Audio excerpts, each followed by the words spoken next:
지금까지 오프라인에서만 알 수 있었던 고객 반응과 특성을 온라인 광고 환경에서는 파악하기 힘들었지만 앞으로는 잠재 고객 타겟팅을 통해서 이용자의 반응과 특성을 살펴보고 다양한 전략을 세울 수 있을 것으로 보입니다.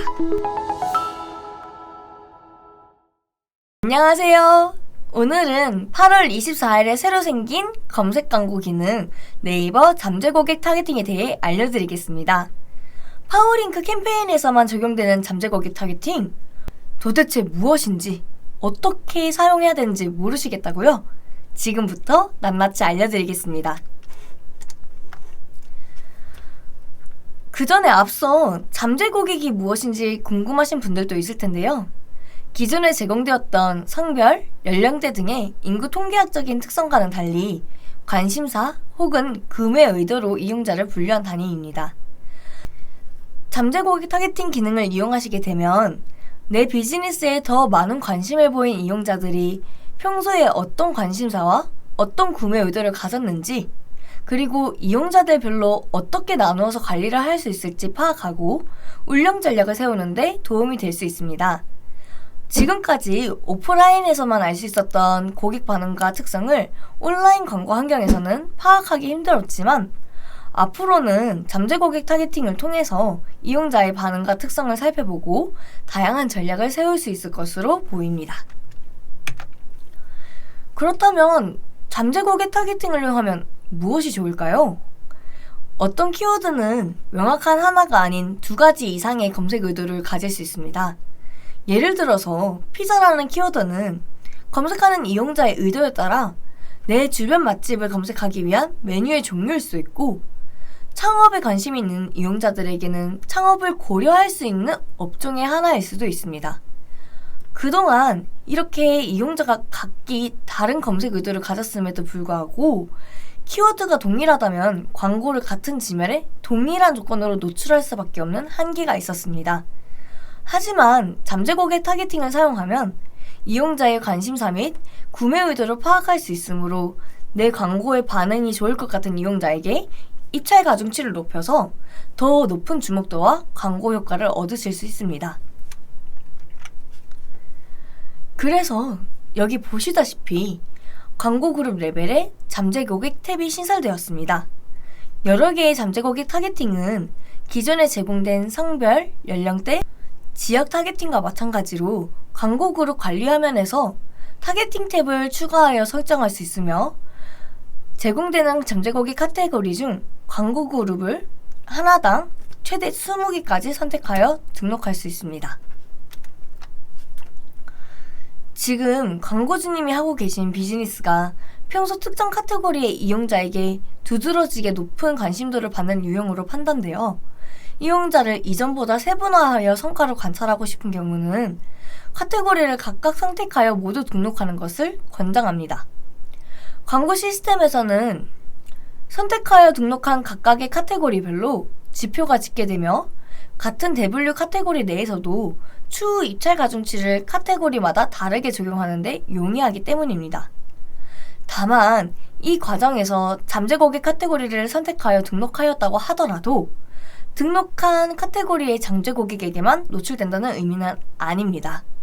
또한 잠재 고객 등록 화면에서 등록한 잠재 고객 카테고리는 저장 후 관리 화면에 표시되게 됩니다. 그럼 등록한 잠재 고객에게만 광고가 노출되나요? 라고 물어보실 수도 있지만 아닙니다. 광고는 특정 카테고리의 잠재 고객을 제외로 등록하지 않았다면 잠재 고객으로 등록하지 않았더라도 모든 이용자에게 노출됩니다. 검색 광고 특성상 이용자의 검색 키워드는 가장 크고 강력한 검색 의도를 가지게 되는데요. 이용자들은 이 검색 키워드에 담긴 검색 의도 외에도 매우 다양한 관심사와 구매 의도를 동시에 가질 수 있습니다. 따라서 등록된 잠재 고객 외에 다른 관심사와 구매 의도를 가진 이용자도 광고주님의 광고에 반응할 수 있으므로 해당 이용자에게 광고를 노출하지 않는다면 광고주님이 인지하지 못한 잠재 고객 확보의 기회를 유실하게 됩니다. 잠재 고객을 선택하여 등록하는 이유는 선택한 잠재 고객의 성과를 관찰하고 광고 주목도를 더 높이기 위해 입찰 가중치를 높이는 등의 별도의 전략을 통하여 보다 효과적인 광고 성과를 얻기 위해서라는 점 잊지 말아주세요. 그리고 광고 시스템에서는 광고주가 현재 설정한 잠재 고객 카테고리를 기준으로 지표를 노출합니다. 따라서 과거에는 잠재 고객으로 등록됐으나 현재 그 리스트에서 삭제된 경우 설정한 지표 기간에 따라 그 외 잠재 고객이 아닌 기타 결과의 성과가 포함되니 이 점 참고해 주시길 바라겠습니다. 또한 미처 발굴하지 못한 다양한 이용자들에게 노출 기회를 잃는 것을 방지하기 위해서 그 외 잠재 고객으로 집계되는 카테고리는 노출 제외로 설정할 수 없습니다. 특정 카테고리를 반드시 노출 제외하고 싶으시다면 선택한 잠재 고객으로 등록 후 성과를 지켜보시고 성과가 낮다면 노출 제외로 등록해 주시길 바랍니다. 그렇다면 잠재 고객 타겟팅 노출 제외하기는 어떻게 하나요? 라고 물어보시겠죠? 자, 아까도 말씀드렸다시피 성과를 지켜본 후에 노출을 제외하고 싶은 잠재 고객 카테고리는 노출 제외를 할 수 있습니다. 노출 제외를 원하는 잠재 고객 카테고리를 관리 화면에서 선택을 한 뒤에 노출 제외만 선택하시면 됩니다. 다만 노출 제외를 과도하게 설정할 경우 광고 성과가 저하될 수 있음을 잊지 말아주세요. 또 이용자의 관심사나 구매 의도가 여러 개의 카테고리에 중복으로 해당됐을 때 광고가 어떻게 노출되는지 궁금하신 분들도 계실 건데요. 잠재 고객 카테고리는 대분류, 중분류, 소분류까지 제공됩니다. 카테고리 분류가 가장 작은 순으로 우선 매칭되며 카테고리 레벨이 같은 경우에는 입찰 가중치가 높은 순으로 매칭되게 됩니다. 마지막으로 등록하지 않은 잠재 고객에 대한 성과는 알 수 없나요? 라고 물어보시는 분들도 계실 텐데요. 등록하지 않은 카테고리의 잠재 고객은 그 외 잠재 고객으로 통합하여 집계됩니다. 지표는 기본적으로 잠재 고객으로 등록한 카테고리에 대해서만 제공됩니다.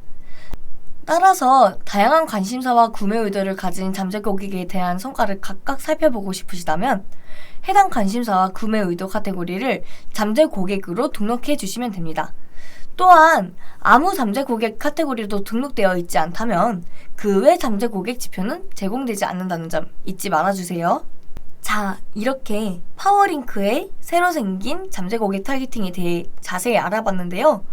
더 궁금한 점이 있으시다면 언제든 AMPN 글로벌 광고 전략 제안 3팀 최소윤으로 연락 부탁드립니다.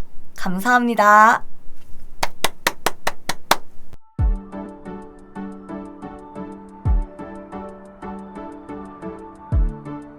구독과 좋아요는 컨텐츠 제작에 힘이 됩니다.